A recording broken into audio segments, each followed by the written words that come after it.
So I've always had the utmost respect for animals. And the fact is they can't speak for themselves. So it's very important that we have somebody out there that can speak for these animals when they need our help.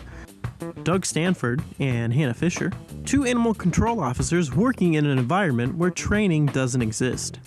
They made Halo to fight and lobby for training and create a situation where all officers have a system that has networking opportunities and a set of disciplines for how everyone should operate in the field.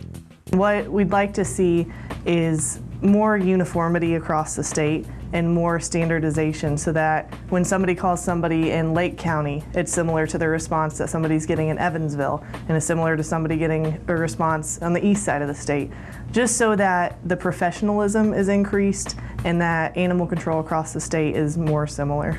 By using their Facebook page, they were able to find their board members that were fellow officers around the state. They gathered many in the line of helping animals under one roof. Their concerns and suggestions heard and discussed by many. When somebody in the community calls to report a complaint, to call for help, they expect a certain amount of professional service when a law enforcement arrives on scene. So when a police officer arrives on scene, they're getting a very well educated and very well tooled individual to solve their problem. That's what we lack here in the state when it comes to animal control in this field, because there just isn't any state mandated training.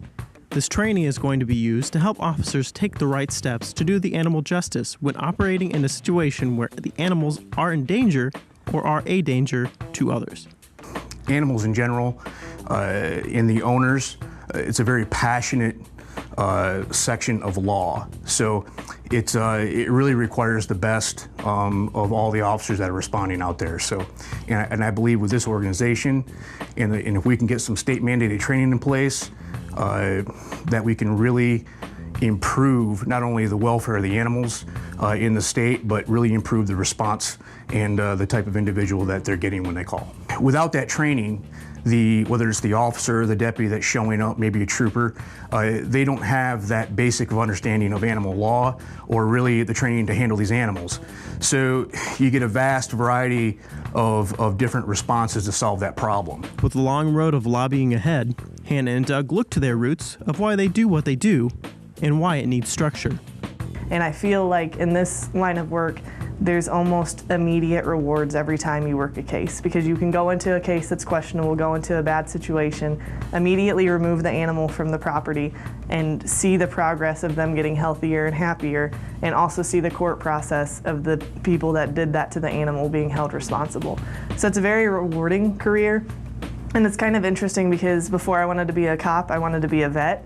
And so now I'm kind of seeing both of those things mesh together and line up. So I guess hindsight's 20/20, that it all worked out in the end.